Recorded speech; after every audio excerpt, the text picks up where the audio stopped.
Ya sé, por esa presentación tan especial.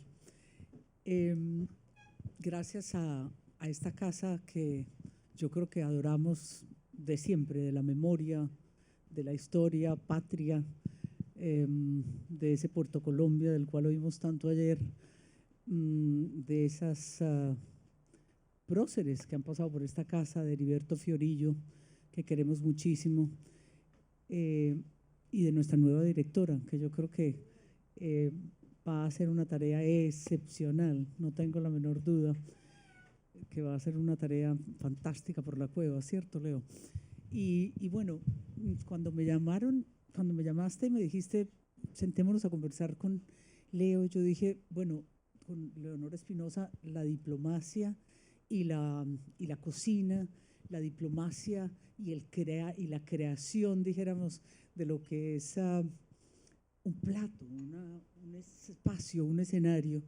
Me acordé mucho de Winston Churchill, que tiene un famoso libro que es Churchill, la política y la cocina alrededor de una mesa. Y Churchill nos dicen, Leonora Espinosa, Leo, nos dicen que él siempre trataba de dejar los grandes temas, las políticas de Estado, las decisiones sobre la guerra, la paz o la continuidad, dijéramos, en esa Segunda Guerra Mundial que a él le tocó, siempre alrededor de una mesa. Y él decía, es de noche y es alrededor de una mesa. Y de noche y alrededor de una mesa ha sido la vida mucho tiempo de Leo Espinosa, y eso creo que es muy valioso, y que como mujer estar aquí las dos me parece fantástico, me parece que contribuye a lo que hemos intentado muchas, de abrir unos caminos y de abrir unos espacios, que esté Laura también, porque creo que ellas dos son una pareja y una,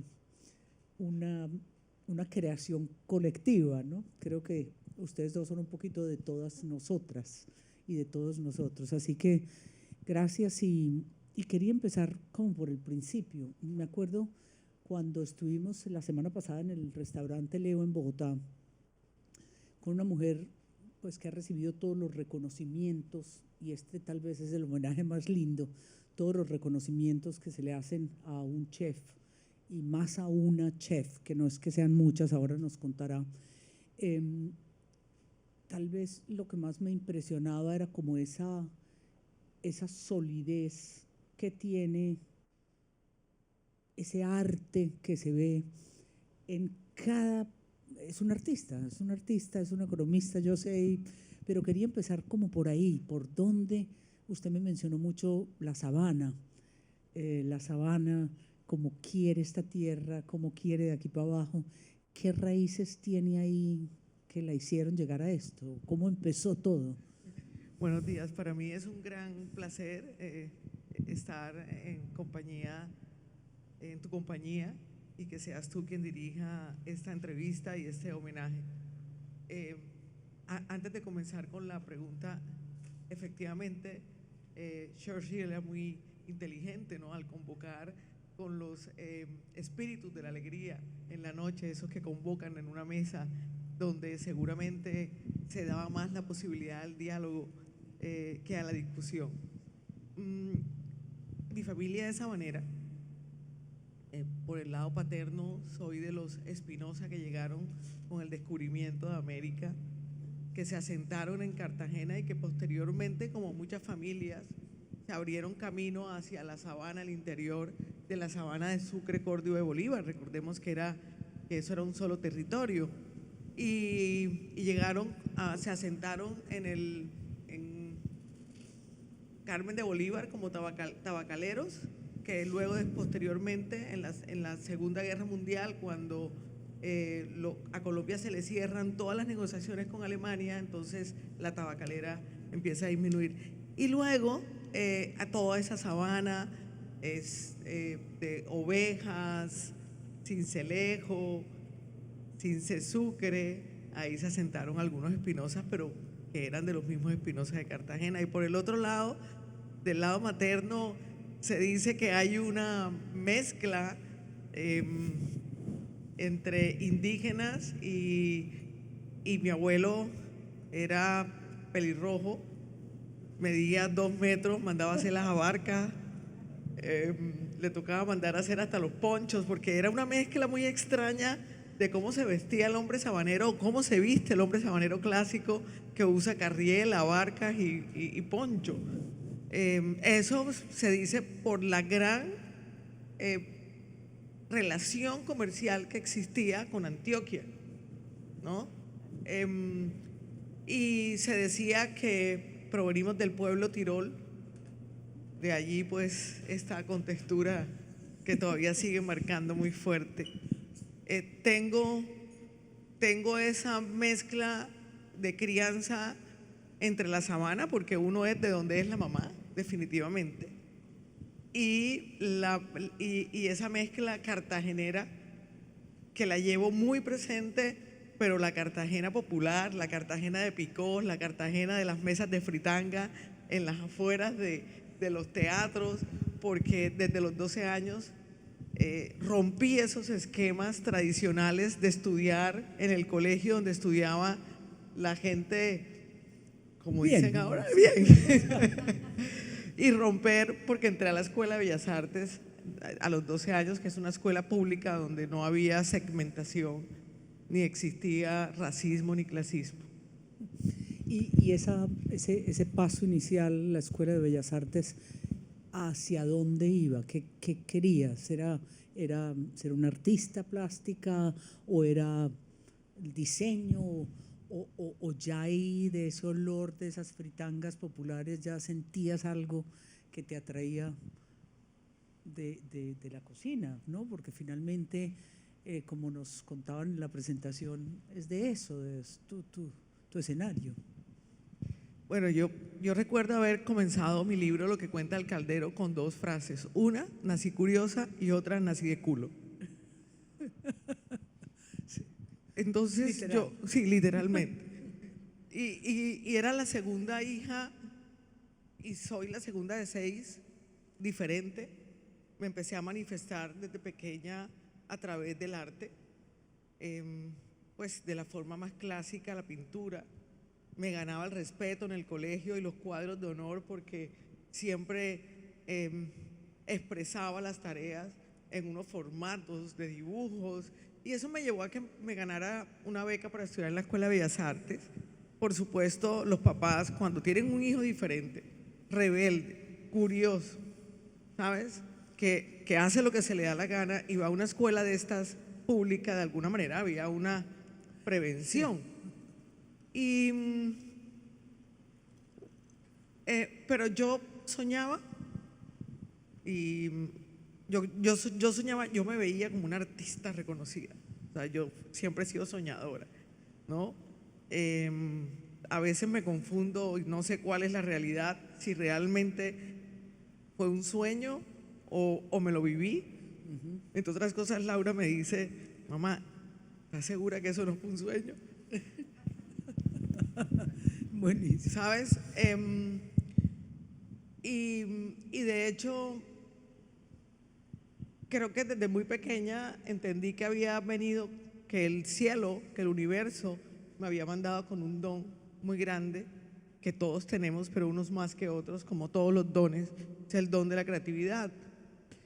Y por supuesto estudié una carrera, empecé a trabajar en agencias de publicidad, tenía un futuro en esas agencias de publicidad, tenía una jefa maravillosa que creía en mí y me decía que iba a ser grande, pero un día decidí hacer un par en el camino, siendo mamá y papá más o menos a mediados de los 90, y dije, mi camino es manifestarme a través del arte, y como el arte es una forma comunicativa, de cualquier forma que se haga, no deja de ser arte, ¿no? De cualquier medio que se pueda utilizar para eso, sea una manifestación folclórica, una manifestación musical, plástica, y cualquiera sea el medio, eso no deja de ser arte. Esa Colombia de los 90 tan difícil que nos tocó a muchos de los que estamos aquí, otros tal vez no les tocó, eran más chiquitos, pero esa Colombia dura, violenta, contribuyó a esa decisión como de hacer un pare y de decir, bueno, voy a hacer mi propia expresión y voy a contribuir a este país que estaba tan deshecho, el narcotráfico, Pablo Escobar, las bombas, las muertes que tuvimos, los candidatos presidenciales que hubieran tal vez transformado Colombia. Eso tal vez fue un quiebre, siempre estuvo porque sus manifestaciones son políticas a la final, ¿no? Como decía Churchill, como decía usted. Entonces, Sí, yo hago arte político a través de la cocina, la manifestación es la cocina. Mm, por supuesto que en los años 80 fue una época muy dura porque reconocimos que estábamos en un narcoestado. En el 86 fue la toma del Palacio de Justicia, si no estoy mal. En el 85 nace mi hija, tenía 22 años, qué locura. Eh, con ganas de comerse el mundo y todos los jóvenes con un temor muy grande de cuál podía ser nuestro futuro. La gran crisis económica mundial, el SIDA, eh, muchas cosas suceden en Colombia y esto dura más o menos, esta violencia fuerte, no sé si hablar en pasado, no sé si hablar en presente, pero esta violencia dura que nos toca quizá hasta mediados de los 90 fue muy complicado. Y yo creo que muy pocas personas tuvimos la oportunidad, por supuesto sentimos temor como jóvenes de ver incierto nuestro futuro, pero muy pocas tuvimos la oportunidad de hacer un par en el camino y decir, bueno, voy a estar, en mi caso, voy a estar toda mi vida yendo a una oficina, cumpliendo horario, ¿sabes? O realmente me voy a expresar con el don que tengo y me voy a expresar realmente como quiero. Y yo hice ese pan en el camino, afortunadamente. Y, y claro, porque muy pocos reconocemos qué es lo que realmente nos puede hacer felices y cómo a qué vinimos, cuál es nuestra misión en esta vida. Y yo lo tuve muy claro.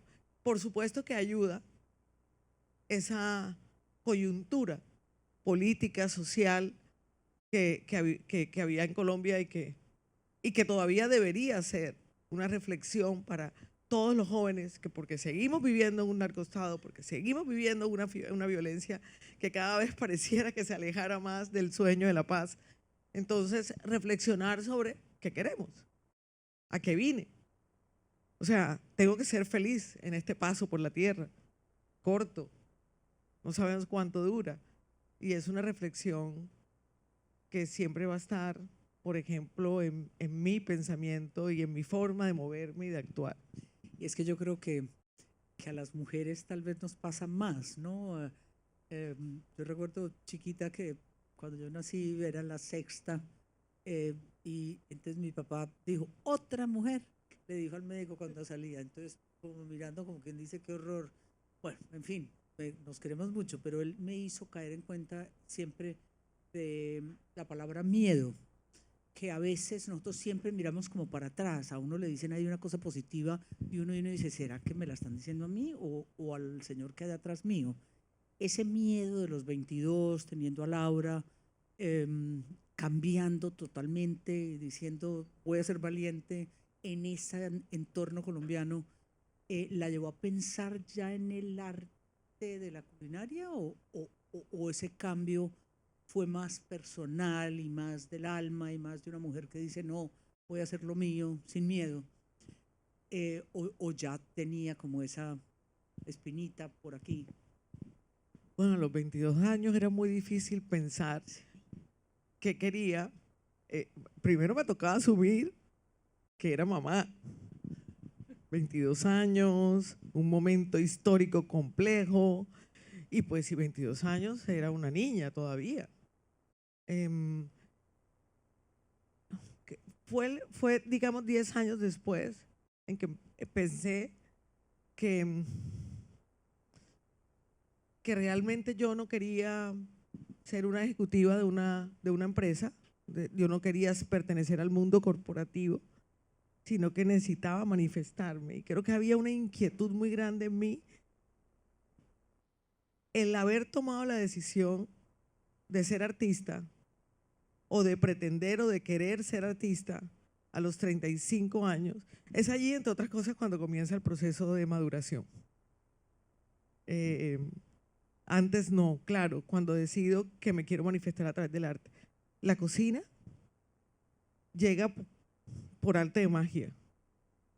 Yo nunca quise ser cocinera de pequeña. Claro, ¿Se metía igual a la cocina en la casa y eso o no mucho? claro, como buena cocina del Caribe y sabanera,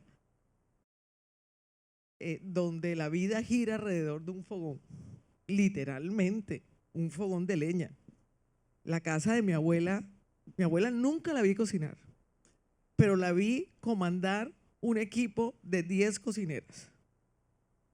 Y en la casa de ella del pueblo, las cocinas que siempre estaban en la parte de atrás, tenía como en la finca la troja y el fogón de leña, más la cocina donde pues una cocina ya más moderna. Yo era muy apegada a ellos, me llevaban a todos los viajes, claro, curiosa, la nieta exploradora, la primera pelirroja. Yo fui la primera pelirroja oficial de la casa de mi abuelo, la oficial, porque después muchos hijos de la calle eran pelirrojos y se los tiraban en que si ese era de Gabriel Antonio o era de Joaquín o era de... ¿no? Sí, total. Y siempre como me pasaba algo que era muy traviesa y mi abuela me regañaba mucho y yo era hasta la dama de compañía de la abuela, porque le redactaba las cartas que le mandaba a las comadres, tenía comadres por todos los lados. Y siempre me regañaba y yo iba a llorar donde todas estas señoras cocineras. Pobre la niña Leo, se la viven regañando, ya la regañaron otra vez, ya le dieron un cocotazo, ya no sé qué cosa. Entonces, la cocina para mí siempre tuvo un significado muy especial, porque yo también era muy observadora. Bueno, todo curioso es observador. Entonces, yo veía todo el proceso, de verdad, 10 mujeres. Cuando estábamos en la finca, 10 mujeres o 15 mujeres cocinaban a todos por igual. Trabajadores, los capataces, ¿sabes?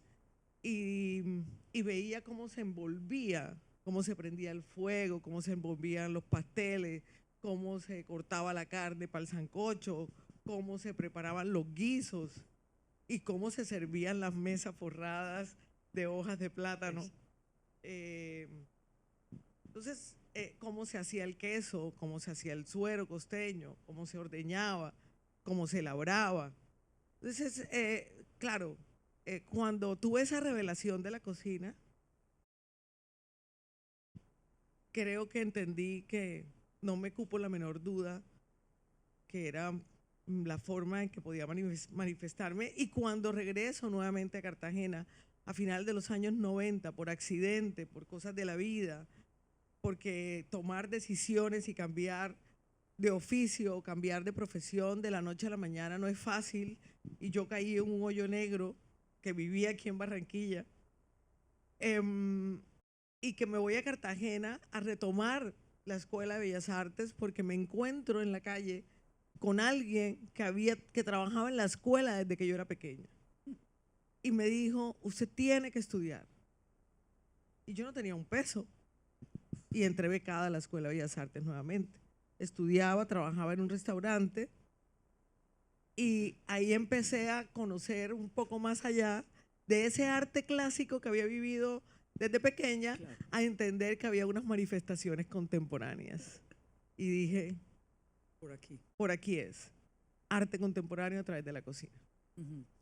¿Y cómo lo ha logrado, no? Qué cosa tan impresionante y tan mágica. Es que a mí, si hay algo que me ha sorprendido acercándome más a Leo Espinosa, cuando uno ve este mapa, ahorita se los paso, pero cuando uno ve este mapa que te entregan en el restaurante y uno ve los sitios de donde vienen sus especias, sus elementos, definitivamente es una cosa que a mí me impresionó, porque si tú mapeas este mapa literalmente y lo pones con las zonas de violencia, con las zonas más críticas de nuestro país, ahí está el sur del país, está Tibú, está la frontera con Venezuela, está por supuesto la costa Caribe, está Chocó y toda esa magia del Pacífico. Entonces, el Putumayo, de alguna forma es como ese territorio que alguien, a mí me dio una esperanza, me dio una pequeñita esperanza, porque yo decía, si uno descubre esto más el vocabulario, yo aprendí 100 palabras en 2 horas en tu restaurante, entonces esto no puede ser, yo no tenía ni idea que esto existía ni que se llamaba así, entonces hay como un valor agregado, volvemos a la política pues o a la contribución a una nación, entonces no sé, quería que nos contara porque una cosa es la joven en Cartagena, que en ese restaurante encuentra un camino, y el descubrir una nación y entregarle esta riqueza, no solo a nosotros, sino al mundo, como usted lo ha hecho, de esas zonas tan olvidadas y tan difíciles, contigo en la cocina, pero también con la fundación, ustedes dos. Bueno, Leo abre en el 2005 con una propuesta, eran otras cosas, otros momentos en la cocina. No nos habíamos convertido en los cocineros en dioses, ni existían estas plataformas, era otra cosa totalmente distinta. Latinoamérica comenzaba fuerte, pisando fuerte con la cocina peruana, uso de ingredientes locales, y era obvio que el mundo culinario se iba a proyectar a través de manifestaciones locales. Yo me di cuenta de esto. Arranco con un restaurante de cocina colombiana, pero embelleciendo los platos tradicionales. Y tenía el conocimiento de la cocina colombiana del Caribe, por supuesto.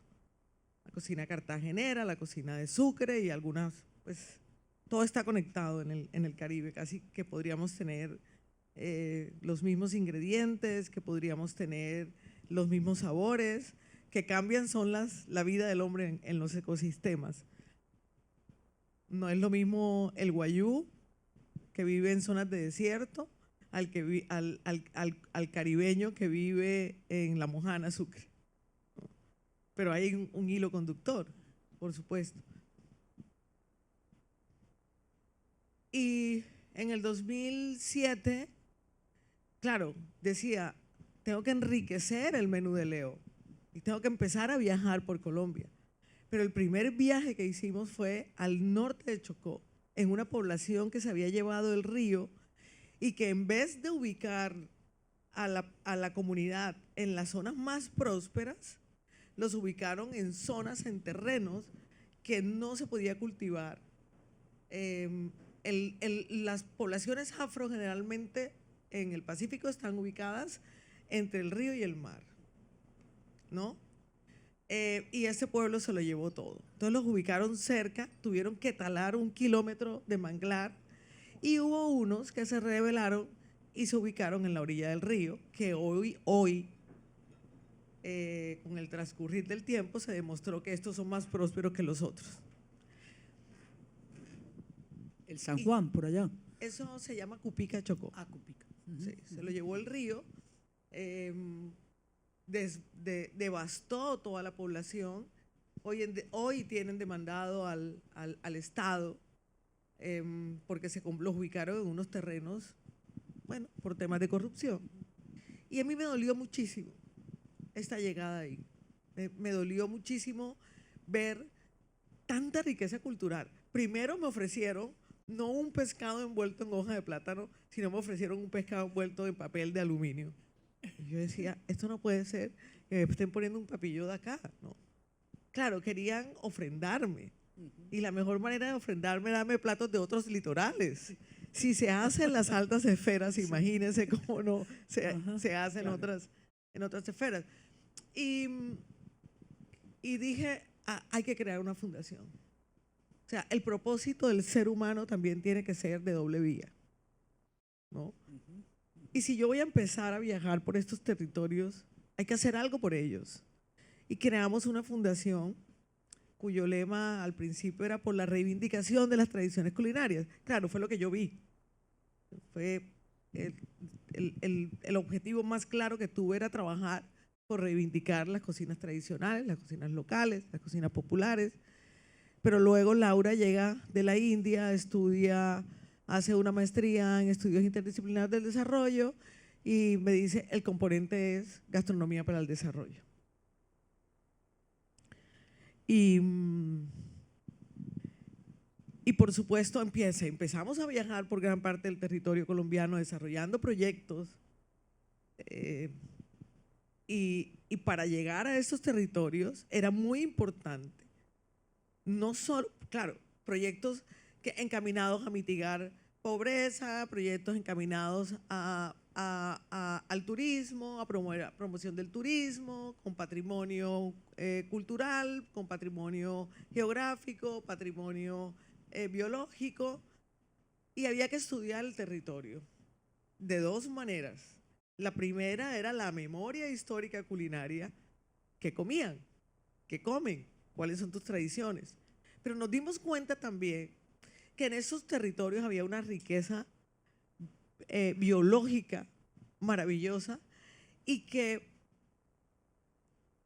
la etnobotánica, el uso de la etnobotánica era casi que su mayor potencial. Comunidades étnicas con una gran cantidad de ingredientes y de especies que podían usarse no solamente para la medicina, como las usaban, sino también se podían usar para la culinaria. Y empezamos a recopilar y bueno, la cabeza es un PC, ¿no? Sí, claro. Y empecé a cambiar con el paso del tiempo la propuesta del menú para llegar a ofrecer una experiencia de ingredientes de nuestra biocultura, de ingredientes que pertenecen a estas comunidades rurales, afro, indígenas, asentadas en territorios con problemas de inseguridad alimentaria, de seguridad alimentaria, con problemas económicos, sociales, políticos, donde la explotación de los recursos ha sido también una problemática que atenta con la seguridad alimentaria y que atenta con sus tradiciones y con sus culturas y sus manifestaciones. Y Leo es eso hoy día.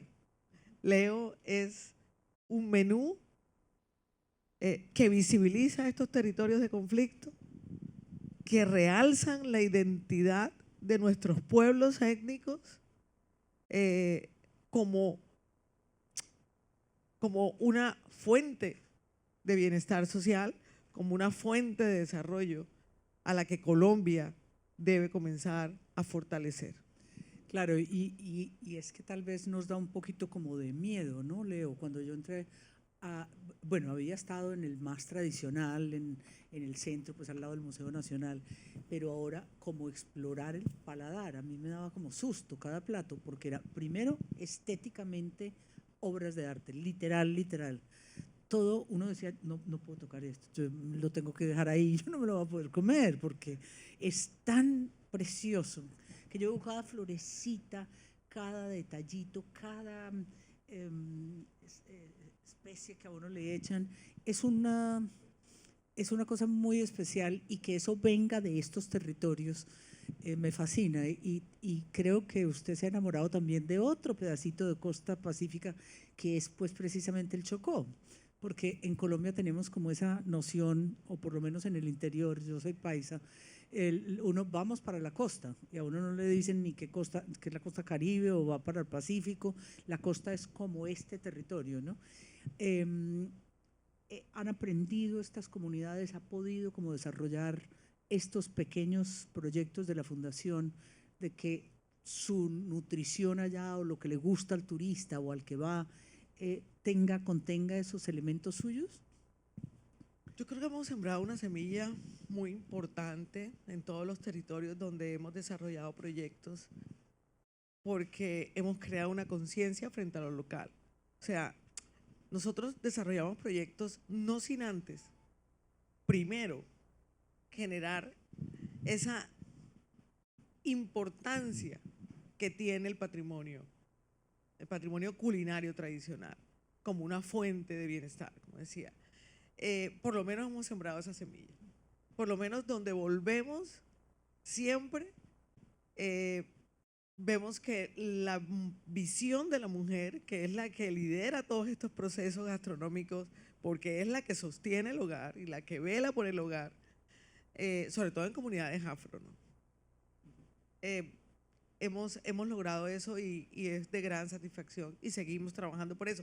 De hecho, todos estos ingredientes, que son el 85% de los ingredientes, vienen de estos territorios directamente, de un comercio directo, donde también ellos revaloran la importancia que tiene para mejorar sus economías, siendo también responsables en su uso para que sean sustentables, porque no se pueden agotar de manera irresponsable. Entonces seguimos con este contacto con las comunidades. ¿Y cuál fue ese punto de quiebre, como dicen los anglosajones, el breaking point de la Leonor Espinosa, la Leo conocida, triunfadora, mejor chef no solo de Colombia, de América Latina, de las mujeres, de los 50 mejores restaurantes del mundo? ¿Dónde y cómo la cambió a usted ese momento donde uno dice, a mí qué me pasó? Resulta que soy famosísima, o lo descubrí en algún sitio. ¿Cuándo fue ese punto de quiebre? ¿Fue más Colombia o fue más un reconocimiento internacional? Los reconocimientos, bueno, Colombia es un país que difícilmente algunas propuestas tienen valor de adentro hacia afuera, generalmente son de afuera hacia adentro. Y es importante esto, ¿no? Porque también eso ayuda a generar una conciencia colectiva de aprehensión frente a los valores propios. Lo primero fue en el 2000, le abrió en el 2005 y en el 2007 hubo un reconocimiento. A ver, los premios más importantes de la gastronomía siempre fueron las estrellas Michelin, que no están en América, en Latinoamérica, todavía no han llegado. Y luego, claro, en el 2007 estaban estas listas. O sea, no hay Michelin en América Latina, ni en México, ni en Perú. Wow. Llegaron a Brasil hace como 5 años y no han vuelto a… Se dice, por ahí chismes de pasillo gastronómicos, que el primer país era México oficialmente. Están trabajando en eso, también es una política de Estado. Los señores de las estrellas Michelin no vienen porque sí. Colombia no es un país que se reconoce gastronómicamente ante el mundo y esa es la verdad. En ese entonces estaba una guía muy importante que era Condé Nast Traveler y ahí quedamos entre las 85 mejores experiencias del mundo. Y estos reconocimientos realmente para mí no han sido el fin, pero se siente algo muy agradable cuando se valida el trabajo. Y más cuando se valida en el exterior y no se valida todavía en Colombia. La gastronomía sigue teniendo problemas para ser considerada una fuente de desarrollo. La gastronomía sigue siendo problema en el país para ser una herramienta importante dentro del turismo. Han cambiado las cosas, por supuesto, hace 2005, sí, pero no sigue siendo esa fuerza. ¿Sabes? A nivel, por ejemplo, el sector más fuerte que tiene el turismo en Colombia es la hospitalidad, la hotelería. Y en la hotelería todavía siguen ofreciendo ni siquiera café de origen, ¿no? Entonces, las cosas han cambiado muchísimo y estos premios han ayudado a consolidar a Colombia a que por lo menos se ubique en el mapa. Y cuando se ubica en el mapa se vuelve referente también para cocineros. Claro, porque pues uno tenía Perú, bueno, México por supuesto históricamente, pero pues México, para nosotros México es el taco y el picante, pero dijéramos, en nuestro referente Perú lo hizo porque había una política de Estado en 30 años o 40 años, se volvió muy, muy importante. ¿Nos falta eso en un Ministerio de Cultura que debería tenerlo, no solo de comercio, no solo de exportación, sino como que se vea que es un elemento cultural absolutamente definitivo? o eso también cambió? Política de Estado sí ha habido. La Cancillería no tiene un proyecto muy específico con objetivos definidos, delineados, pero envía sí a cocineros a que cocinen en las embajadas, también más por protocolo que por un objetivo definido, ¿sabes? Hay una política en el Ministerio de Cultura, pero que durante 8 años, comandada por una ministra que duró 8 años, se enfoca más a temas de investigación, que ya eso debe quedar de lado, María Emma. Aquí tenemos que empezar a hablar de innovación, porque son las cocinas innovadoras las que ponen en el mapa al país. Perú no fue reconocido con su cocina tradicional. México fue reconocida en el mundo con su cocina tradicional, pero por la cocina, ¿cómo le llama? Tex-Mex, ¿sabes? Sí. Hasta ahora está siendo conocida y fueron los grandes cocineros. Por ejemplo, Francia no fue destino culinario, gastronómico, Eso sí que es sorpresa. antes de la Nouvelle Cuisine. España no fue destino gastronómico, se conocía la paella, pero no fue destino gastronómico antes de los vascos que revolucionaron la cocina. No fue Ferran Adrià el primero, fueron los vascos al mando de Santi Santamaría, y bueno, y empezó todo este movimiento. Lo están lo han desbancado los nórdicos. Hoy los nórdicos son la gran tendencia culinaria en un país supuestamente que no tiene la biodiversidad que tiene Colombia. Entonces, claro, lo que ha pasado es que estas cocinas de innovación impulsan las cocinas tradicionales, porque los cocineros fundamentamos nuestras propuestas en los sabores, en los recursos tradicionales, y promovemos todos estos recursos que no han sido relevantes dentro de los procesos gastronómicos, como en el caso de la biodiversidad en Colombia, como en el caso de los nórdicos.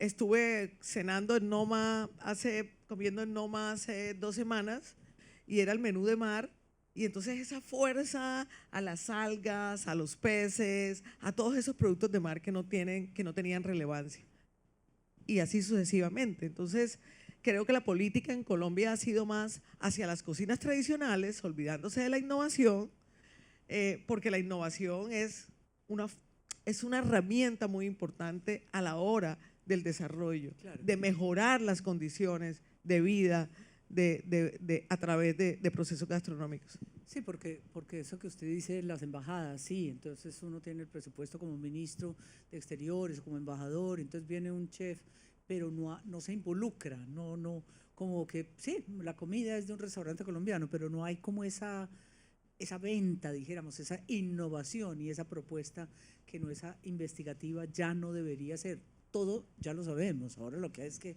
innovar. Yo quería, Leo, cuando la veía moverse en su restaurante el otro día con esa presión del almuerzo, y a las 7:30 tenía que volver, y la comida hasta la 1 de la mañana, y ese gentío, porque uno dice, bueno, ¿cómo es mandar ese gentío? ¿Cómo es la Leo en la angustia de la cocina?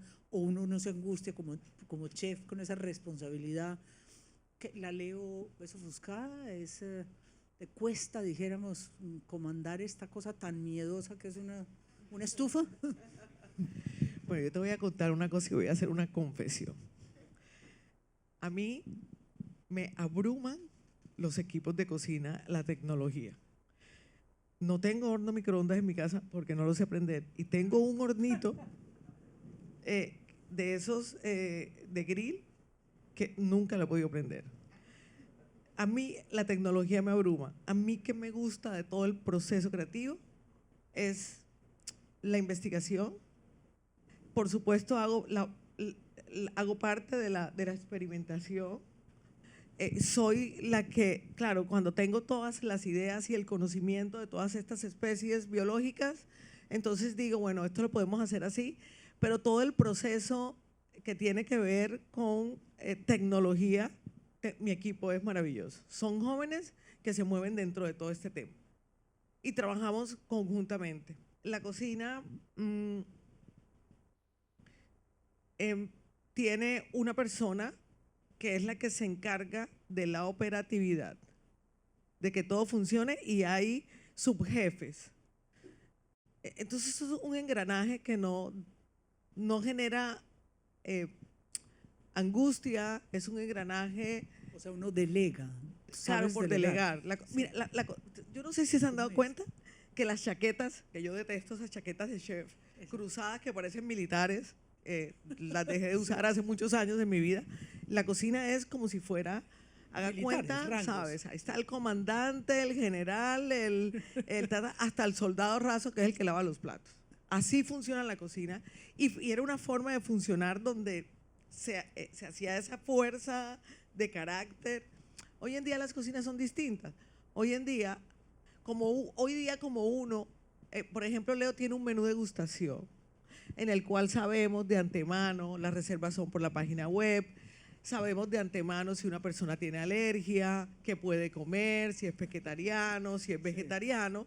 Estamos preparados para recibirlo. Entonces, no está la angustia que genera improvisar de último momento. Claro. Me llegó una mesa de 20. No, nosotros sabemos con antelación a cuántas personas vamos a recibir. Entonces, dentro de estos estándares de la alta cocina, ya el chef, el comandante, lo único que tiene que preocuparse es que todo salga bien y que no se equivoquen en el proceso. Porque sabemos que si una persona va a vivir una experiencia, no nos podemos equivocar, ¿sabes? No puede salir un pelo en la cocina, en la comida, no puede haber retrasos en los tiempos, tenemos 2 turnos, el que entra a las 6:45 debe salir a las 9:20 porque a las 9:30 llega a la mesa del próximo turno. Claro, las angustias son otras. Las angustias es, todos los extranjeros llegan muy puntuales, la mayoría de los locales, sí. Las reservas a las 6:45 y llegan a las 7:30. ¿Y qué vamos a hacer si tenemos esta mesa vendida? Y el menú de 13 pasos es a las 6:45. Sí. Dios, y es cuando empieza un poquito como… Pero bueno, el equipo de comedor que se encargue. Y cuando yo veo que todo el mundo está muy alto en la cocina, yo prefiero irme, ¿sabes? Porque además la cocina es abierta. Antes uno no tiraba un grito en la cocina adentro, pero pues ahora ya no puede hacer nada. No, porque además está frente a nosotros, sí, exacto. Sí. Eso ha sido bueno para mí. Sí, exacto. Eso me ha ayudado a hacer más zen. Ahora le preguntamos a Laura, no te vas a escapar, Laura, o Leo, no te vas a escapar de lo que opina Laura de eso. Hablando de Laura Hernández Espinosa,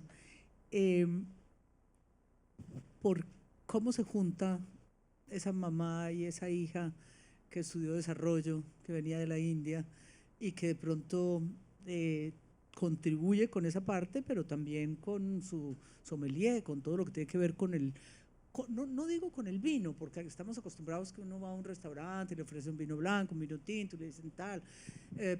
Y aquí es una exploración muy interesante, también de sabores, como que fuera comida, el plato divino, y uno ve unas copitas y uno dice que es todo, uno quiere probarlo todo, hacerlo todo, hasta chicha fui capaz yo de tomar, que creo que no tomaba desde que íbamos a dar la María al Cauca. ¿Cómo es trabajar con un hijo? ¿Cómo es esa relación? ¿Y cuánto contribuye o es difícil? Porque a veces trabajar con los papás es como difícil, o con los hijos. Yo creo que Laura y yo somos, aparte de ser mamá e hija, somos almas gemelas. Tenemos como una visión de mundo que ella misma, Laura, ha tenido su carácter desde pequeña. O sea, no es que yo haya influenciado mucho en ella, porque así suave, como ustedes la ven, tiene su carácter, se impone, ¿no? Y nos encontramos en el camino con una visión de ayudar a construir país a través de la gastronomía. a Laura le encantó el proyecto de nosotras cuando llegó, que estaba haciendo la fundación en el Amazonas, cuando llegó y me dijo, yo quiero trabajar en esto. Me desbancó, entonces se convirtió en la directora de la fundación. Pues yo, cuando se fue a Buenos Aires, se fue a estudiar. Laura tú estudiabas en la Universidad de Externado, no, ¿cómo se llama? La Universidad del Rosario, no, sí, la Universidad del Rosario. Es que me dice el día. Te vas a tener que parar para que todos te vean. Urgente, ya. Es que el día que fui a su grado, Laura. El día que fui a su grado le dije, nena, ¿y tú de qué es que te gradúas? Pero es un tema familiar. Mi papá nos dejaba el bus del colegio y nos montaba a los 6 hijos en el carro y decía, ¿y dónde que queda el colegio? Y claro, cuando Laura va de intercambio a la Universidad de Buenos Aires, ciencia política, hacer un año de ciencia política y decide estudiar en la Escuela Argentina de Sommelier, a mí me dio una satisfacción muy grande, ¿sabes? Sí. O sea, creo que ha sido de las satisfacciones porque dije, aquí hay otro punto de encuentro. Entonces, cuando regresó, le dije, ven, porque pasé por unos momentos muy complejos, societarios, y luego cuando me quedo sola en el 2013 con el restaurante, le digo, ¿por qué no somos socias? Y Laura se convierte en mi jefa. Eso fue un proceso complicado y decidimos hace 2 años, por el bien de nuestra relación, ¿sabes? Los problemas que genera no la cocina o no la parte de bebidas, sino estos problemas de administrativos, sobre todo financieros, y nos llega la pandemia y Laura tiene toda la responsabilidad de qué hacer y cómo pagar las cuentas y cómo resolver el problema, mientras su mamá se mete en su casa en plena pandemia y decide, yo me voy a dedicar a que me llegue un mensaje divino del cielo. Yo necesito pensar. Y Laura me llamaba y voy a hacer esto, y voy a pagar esto, y voy a pagar lo otro, y para mí era como que pero no te importa. Y empezamos a tener como un conflicto. Y yo le decía, es que los problemas de plata se resuelven. Y decidimos en la nueva administración de Leo, que ya es un proyecto mucho más grande, que Laura se quedara como sommelier, la encargada creativa de todo el concepto de bebidas, yo la encargada creativa de todo el tema de cocina, de todo el tema gastronómico, dedicadas a la fundación que ya empieza a desarrollar proyectos, y tenemos un gerente, y entonces por supuesto que la relación volvió otra vez a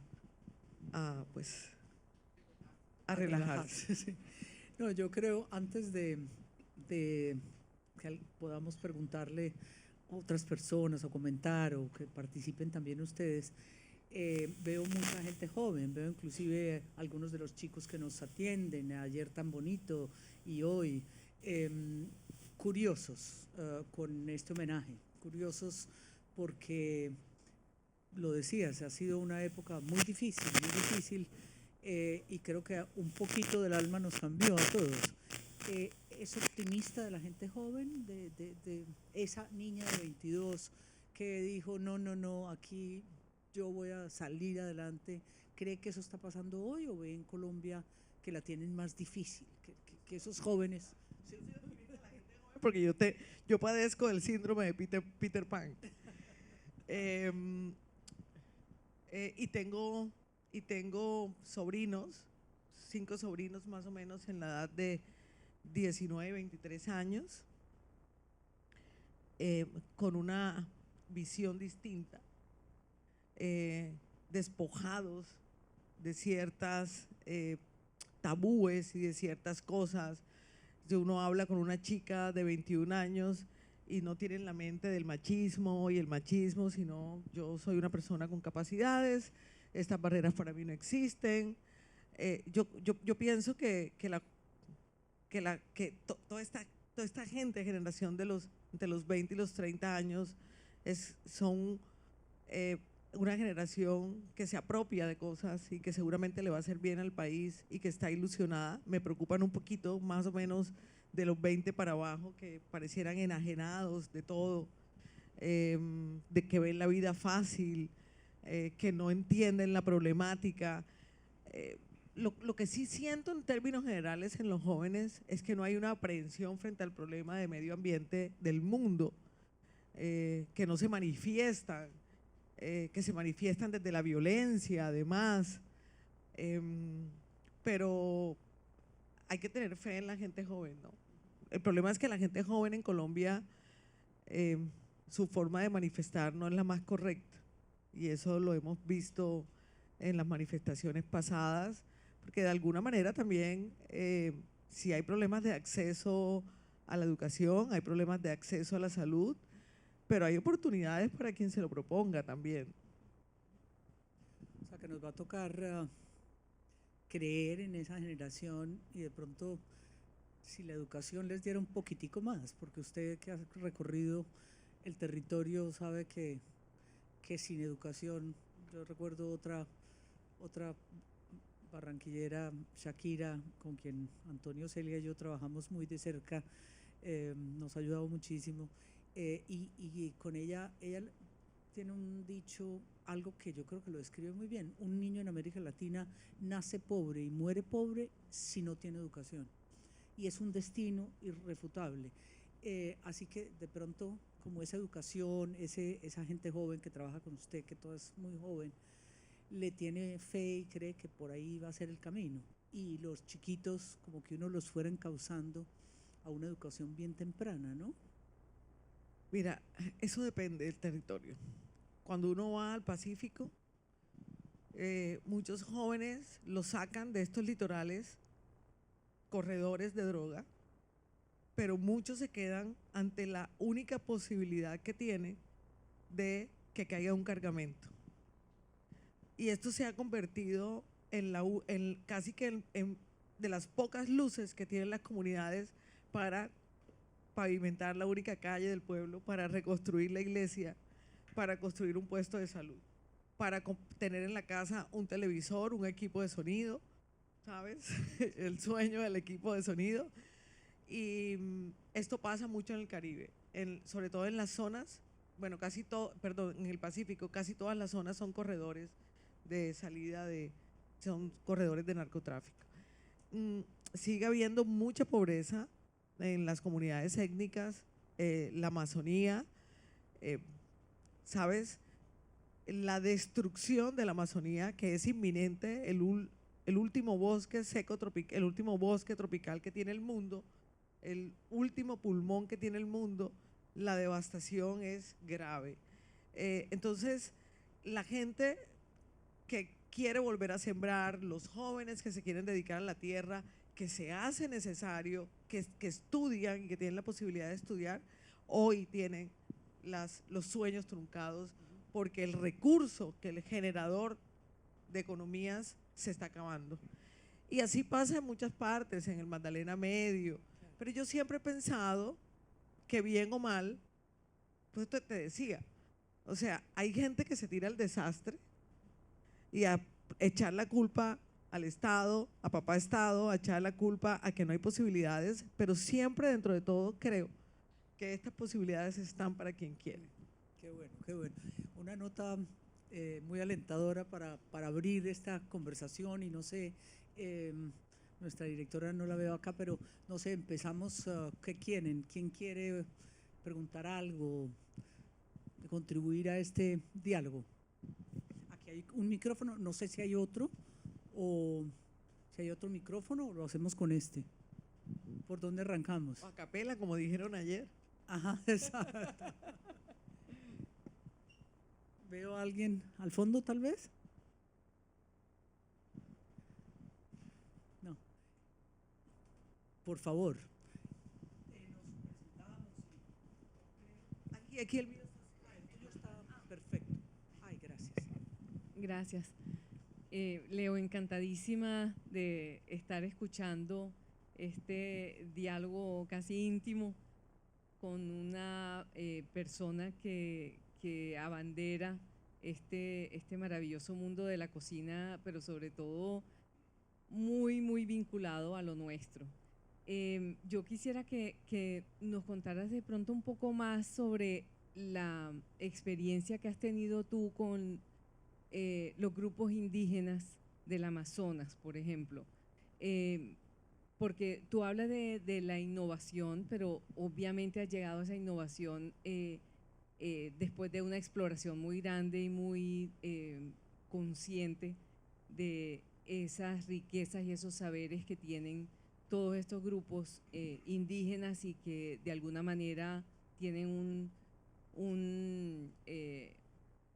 tenemos un compromiso pendiente con todos ellos de reconocerlos y de hacerlos propios también, de no seguir viéndonos como ellos por allá y el resto de Colombia, sino todos somos Colombia. Entonces, ¿cómo llevas tú ese mensaje a través de tus propuestas, pero también cuando tienes los micrófonos abiertos para hablar de esas personas cuyas voces a veces están bastante ocultas, pero que son muy importantes en todo esto de nuestra cultura y nuestra identidad?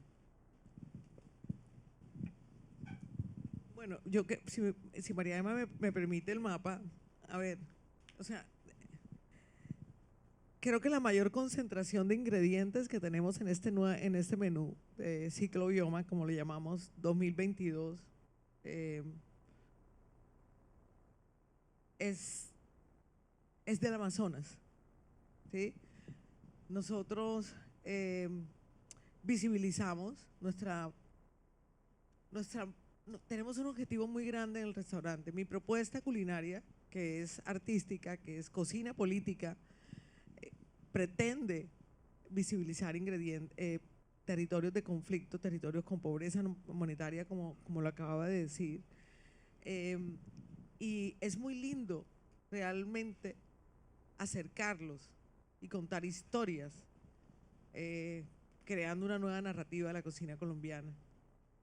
El hecho que se le dé valor a estos ingredientes, para ellos es una luz de esperanza. El hecho que contemos historias, porque además es que el menú cuenta unas historias muy bonitas. Por ejemplo, aquí en la parte del pirarucú, es que no tengo las gafas. El pirarucú es el primer momento y se compone de unos filetes de pirarucú levemente curados en cáscara de limón, sal, sobre una leche vegetal de cacay. Perdón, voy a pedir porque es que me lo sé, pero sí quisiera leerlo para no obviarme todo. Entonces, pero miren qué cantidad de palabras, ¿no? Pirarucú es el segundo pez más chuca grande del mundo. agria, cacay, catara, oncita, onoto. Onoto. No, mejor en tu voz. Dice. El primer momento se compone unos filetes de pirarucú. El pirarucú es el segundo pez más grande de río,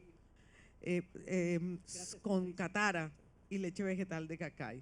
La catara es un picante parecido a la salsa de soya resultante de la transformación del extracto de yuca, que es comúnmente usado para sazonar sopas y aderezar carnes de las etnias indígenas puinabes, curricacos y paicocos, naturales del nororiente de Guainía. El cacay es una especie biológica promisoria de las economías campesinas del piedemonte llanero y caqueteño. Encima, un raspado de almidón de yuca fermentado. Esta es una yuca fermentada que dejamos y paramos durante el día 16, la retiramos, las congelamos y la metemos como en un boli y lo raspamos. El día 16, la yuca ha logrado un nivel de acidez necesario para equilibrar el plato. El achote, que el del Amazonas un color mucho más fuerte, más carnavalero. Lo usan, ustedes saben, como principio para pintar el cuerpo para ceremonias mágico-religiosas.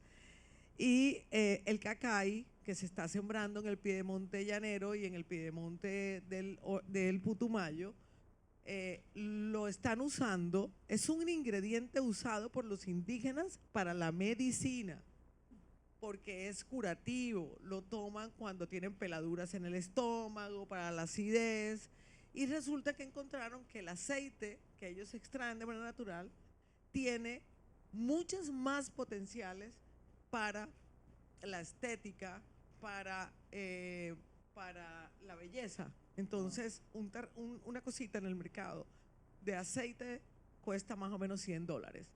Entonces, nosotros usamos la leche vegetal, extraemos la leche vegetal y lo usamos allí. Entonces, contamos siempre historias de territorio, de dónde proviene, ¿sabes? Estimulamos estos pequeños productores y eso es una forma de crear tejido social y eso es una forma también de aportar a un país que realmente no reconoce todavía el potencial que tienen las comunidades étnicas rurales. Claro. Gracias, Patricia, por esa pregunta. No sé quién más, si te presentas, perfecto, que no te vemos desde acá.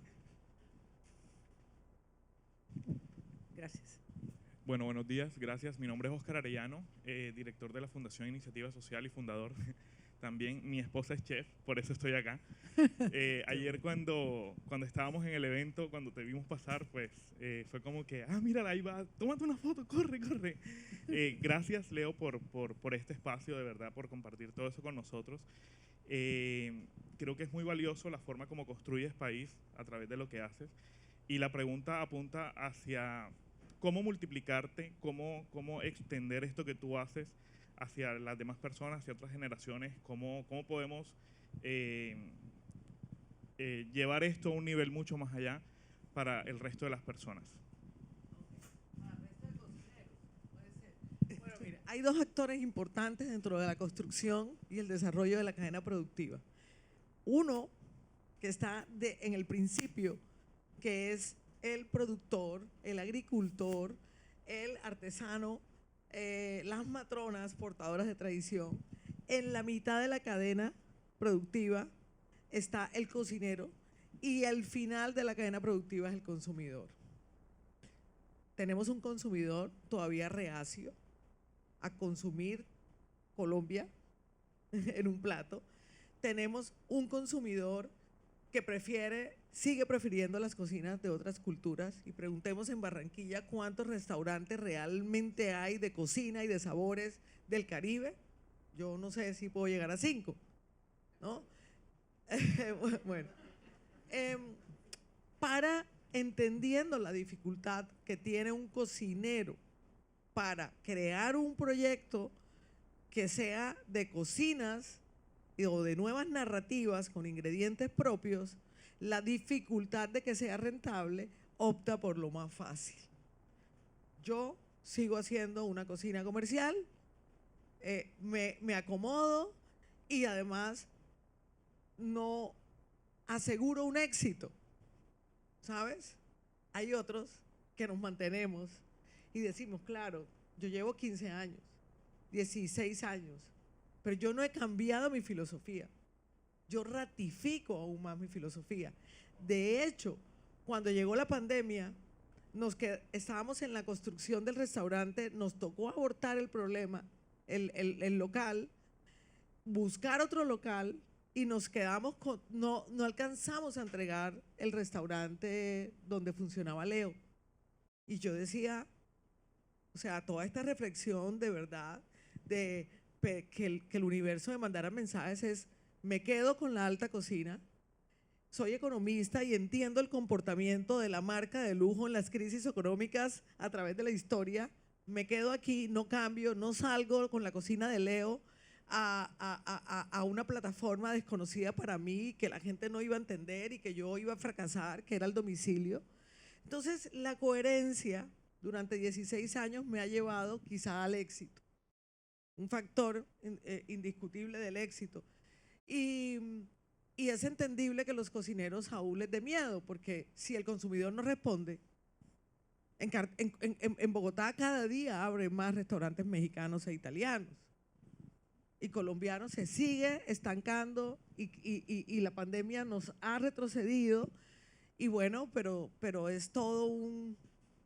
Lo bonito que está pasando es que aunque no sean propuestas colombianas, la gente ya está trabajando más con ingredientes locales y con productores locales, que eso media un poco y mitiga un poco la problemática. Pues creo que es buena reflexión para la chef. No sé, sí, sí, adelante, por favor.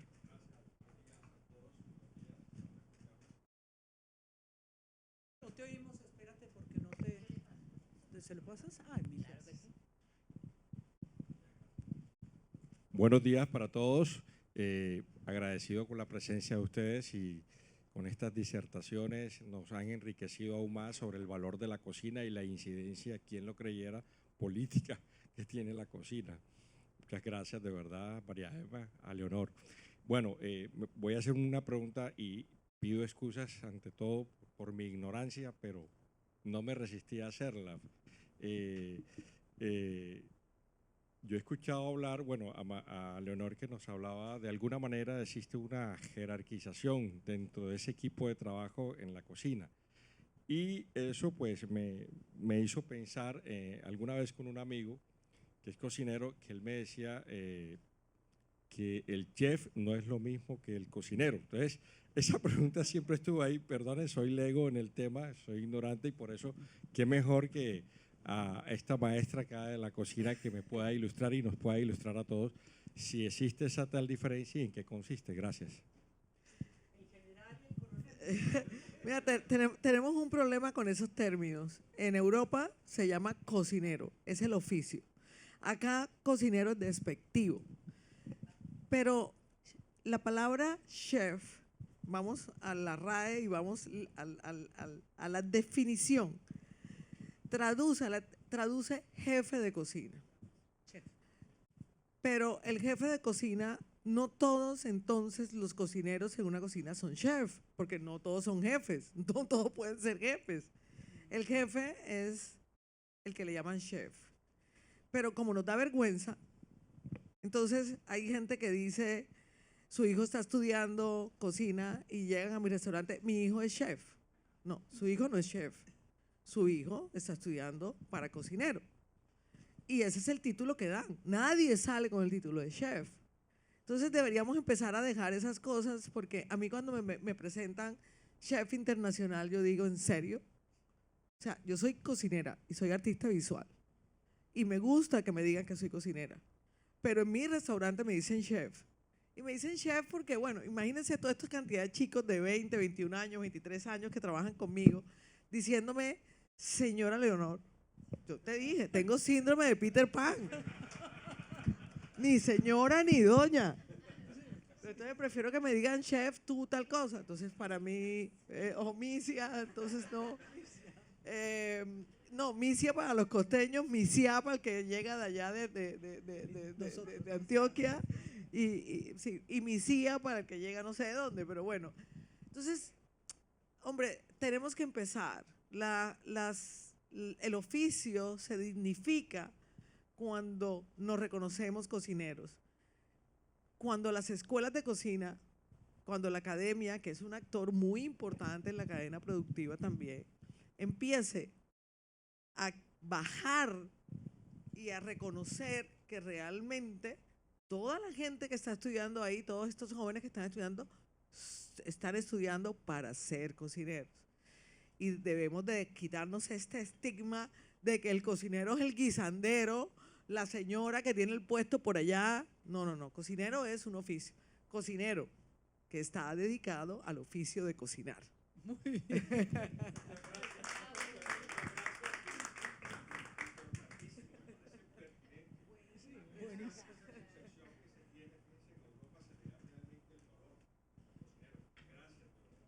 No, muy bien, muy bien. Tenemos allí y acá un par de preguntas. Sí, sí, tal? ¿Tu nombre?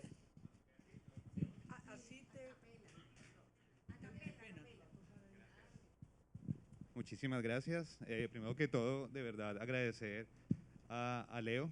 Le iba a decir doña Leo, pero sí, ya me di cuenta que ya no le gusta. Entonces, de verdad, es un orgullo entender cómo la cocina de Colombia, de alguna manera, está cada vez sobresaliendo a nivel internacional. Seguramente estos premios que han salido, donde, gracias a Dios, pues Leo quedó como primera en los 50 Best, por lo que hace también Juan Manuel Barrientos, lo que está haciendo desde hace muchos años Harry Sazón, los Rauch, es de verdad un orgullo y muy gratificante entender cómo la cocina colombiana ha salido de pronto de estar tan oculta, tan apartada, allá a convertirse en un escenario internacional. Y eso también implica, por supuesto, muchas responsabilidades para los chefs que están de alguna manera llevando esta bandera de Colombia hacia otras latitudes y hacia otras personas que quieren saber más de lo que tiene Colombia para mostrar. Mi pregunta tiene que ver un poco con esto, chef, y es entender cómo juega dentro de la situación que estamos viviendo de pandemia, de todo el tema que está pasando, inclusive con la guerra de Ucrania, con el tema de seguridad alimentaria. ¿Qué papel tiene la cocina? ¿Qué papel tienen los chefs? ¿Qué papel tiene todo el sistema de restauración desde la academia para enseñarle a estos nuevos cocineros que hablas precisamente, para entender el papel que tiene el chef dentro de la seguridad alimentaria de una sociedad? Bueno, lo decía un poquito en el contenido de toda esa entrevista. El cocinero es un actor transformador, indiscutiblemente. Más con la problemática de cambio climático, más con el problema que generan estas crisis originadas por pandemia o por la economía o por las guerras, por la desigualdad, por el capitalismo desmedido. Creo que el cocinero está demostrando ser un transformador, y son más los cocineros en el mundo que realmente tienen un compromiso con el primer eslabón de la cadena productiva. En Colombia somos muy pocos los que realmente tenemos este compromiso, pero el mundo está tendiendo a eso, el mundo global. Todos los cocineros que estamos, sobre todo en la alta cocina, somos muy responsables con la trazabilidad, somos muy responsables con el uso de ingredientes sustentables. Por supuesto que esto encarece las propuestas, ¿sabes? A mí alguien me decía, pero usted me está sirviendo un gusano que no le costó. Y yo, claro que me costó. Me cuesta que la planta se seque, para que no se puede cortar la planta, la palma viva, seque, que alguien salga, corte el corazón de la palma seca, que es un trabajo duro, no de un día, sino hasta de 3 y 4 días, que de allí camine 3 kilómetros con los gusanos, los conserve, los mande, tome una mototaxi, después de la mototaxi lo mande en un avión que tiene unos fletes demasiado altos. Los fletes, la conexión con estos territorios sigue siendo costosa para que los productores puedan traer esos productos. Yo lo tengo que servir en la mesa asumiendo el flete y dándole valor al ingrediente para que tenga la motivación de ir a buscarlo. Es más barato importar una trufa de España que servir un gusano en el restaurante, un mojojoy, que además tiene un proceso técnico para convertirlo en una pasta que parezca un cacao, ¿sabes? Que tengo que usar tecnología, ¿sabes? Entonces, hombre, la gente tendrá que pagar. Si son restaurantes o son propuestas culinarias que no es que sean elitistas, sino es que el cocinero tiene un gran compromiso de tener un pescado que llega directamente 2 días del Caribe o del Pacífico, estoy hablando de Bogotá, lo pescan, llega el mismo día, lo tenemos, no lo congelamos, y que es súper costoso. Para que se haga una idea, un pescado fresco de 150 gramos, nada más el costo está en ese momento en 19,000 pesos. Entonces llega alguien a un restaurante y dice, ajá, y el pescado está fresco. jamás le van a decir que no. Pero ese pescado que está pagando, no sé 50.000 pesos, que es lo que debería costar, si no está pagando 20, están gelados desde hace un año en la nevera. Sí, No, otra forma. Entonces, cada vez existe un compromiso y no es que los restaurantes sean costosos, sino que estamos apoyando la sustentabilidad. Estamos apoyando ese primer eslabón de la cadena productiva y estamos acabando con el cáncer más grande que ha tenido la cadena gastronómica, que es el intermediario. Muy bien, muy bien. Por aquí teníamos otra pregunta y allí otra. Las últimas dos, creo, o aquí nos… Sí, exacto. Buenos días, soy María Virginia Mendoza, comunicadora social y aprendiz de escritora. Felicitarlas a ustedes por esta disertación tan maravillosa sobre la cocina, la política y el desarrollo, como hablaban con tu hija. Mi pregunta va relacionada a lo que hizo el compañero. ¿Cómo podemos apoyar esta idea tan maravillosa que has tenido, Leo? ¿Cómo podemos gestionar esa memoria histórica? ¿De qué manera podías unirte con los contadores de historia, que es lo que pretendo ser?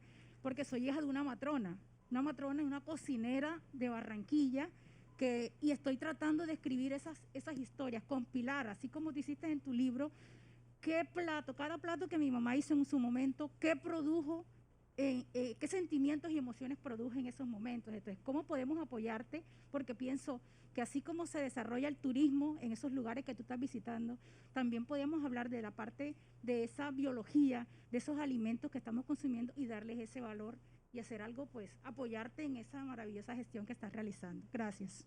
Yo creo que la labor ya comenzó y es desempolvar el aporte de tu mamá matrona. Y yo creo que ya eso es un valor importante. Uno no puede esperar que las iniciativas sean desde grandes esferas, alturas, sino que las iniciativas comiencen con eso. Hay que visibilizar el recetario tradicional de tu mamá, hay que mostrarlo, y yo pienso que cuando se empiecen a sumar y a sumar y a sumar todas estas historias y estas narrativas, y además contarlo, me imagino que hace referencia a lo que cuenta El Caldero, mi libro que es de crónicas culinarias, cuando siempre están enmarcadas, la cocina siempre está, el fogón siempre está enmarcado en una anécdota, en el bobo del pueblo, en el político ratero, en el chistoso, en el músico, pero siempre gira en torno a algo bonito, ¿sabes? Entonces, cuando la cocina se enmarca dentro de las cosas bonitas, de las narrativas, de las tradiciones orales, entonces logran tener un alcance mucho mayor, más si pertenecemos al Caribe, que la tradición oral es tan importante en nuestro día a día, ¿no? Muy bien. Y la última por aquí.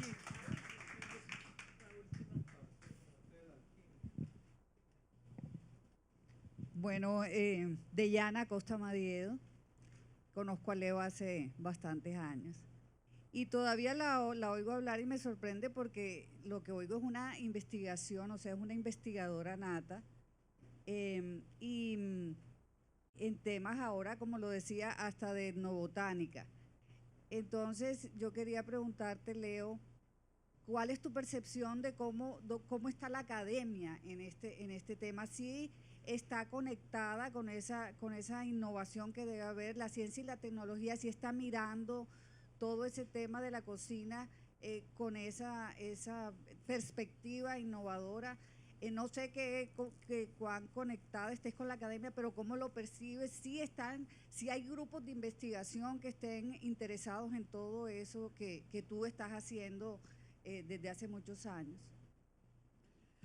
A nivel nacional creo que hay 2 academias que están reforzando el tema de innovación, pero seguimos, lo que decía, seguimos más en temas investigativos, en las cocinas tradicionales, y todavía, bueno, nosotros hemos desarrollado muchos proyectos con la Fundación encaminados a la innovación como parte fundamental de esto. De hecho, vamos a desarrollar un proyecto aquí en el Caribe muy pronto, donde le vamos a dar fuerza también a al recurso de innovación como fuente de desarrollo. Yo creo que a la academia le falta mucho y me voy a la práctica.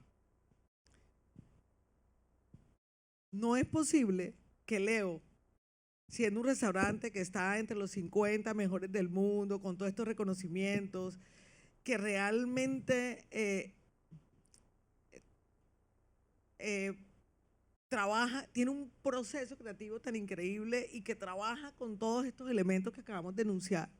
Nosotros no tenemos muchos pasantes en el restaurante, son más los extranjeros que vienen a hacer pasantías en Leo que los propios locales. Entonces me pregunto, ¿será por temor? ¿Será porque en la academia realmente, será porque la cocina se ha convertido en un estatus de moda y no creen que es tan difícil entrar en una cocina? ¿Será porque las pasantías son de 4 meses mientras en otros restaurantes son de 2 meses? A mí no me sirve un pasante de 2 meses, me hace bulto. Y me pasaría lo que le pasa a la mayoría de los restaurantes, póngase a deshojar, a pelar la cebolla, póngase. Nosotros tenemos un proceso educativo de formación que pasa por distintas áreas y algunos se han quedado. Mi jefe de innovación empezó por pasante. Creo que falla la academia todavía.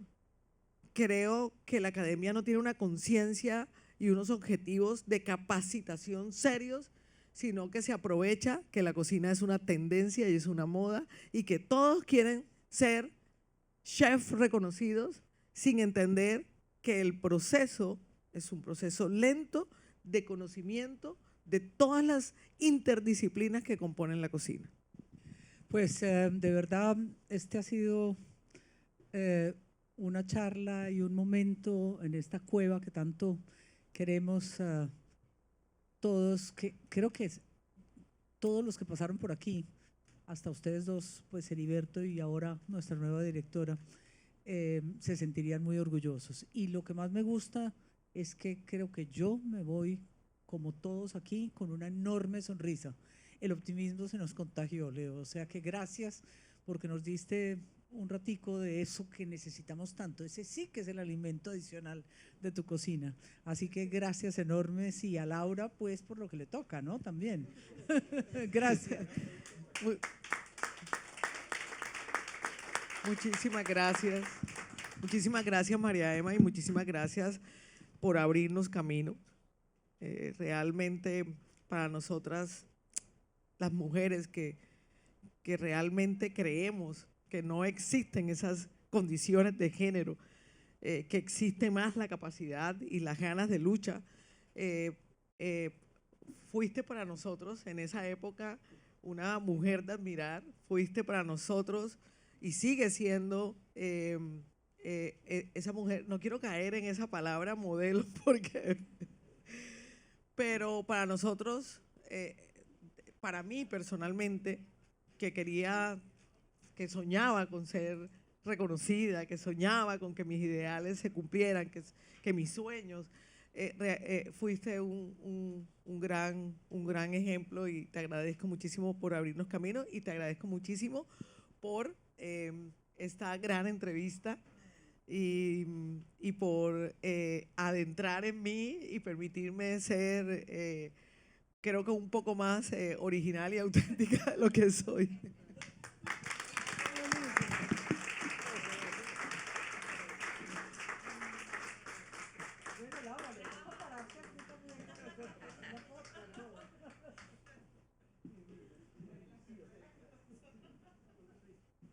Sencillamente maravillosas. Fuerte el aplauso para nuestras invitadas del día de hoy. Gracias por regalarnos esta sesión llena de sabor. Creo que recorrimos todo un país hoy, toda una nación a través de la vida de Leonor Espinosa. Hoy con la charla, con esta amena y oportuna charla que tuvo María Emma con ella. Gracias también por aceptar nuestra invitación y en nombre del Carnaval Internacional de las Artes, aquí un pequeño recuerdo que lo lleven en el corazón, un recuerdo colorido, un recuerdo nuestro, bien autóctono.